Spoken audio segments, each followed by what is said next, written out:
Hey guys, welcome back to TechMan. Today, let me show you how to get 3-star clan activity in Raid Shadow Legends.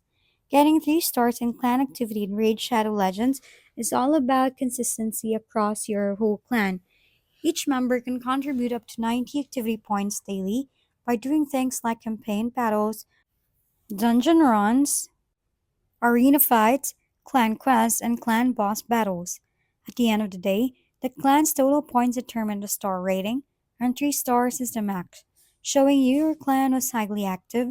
To reach it, everyone needs to stay on top of daily quests, participate in clan boss battles, farm campaigns and dungeons, and hit the arena regularly. It's not about one or two members grinding hard, it's the whole clan being consistent.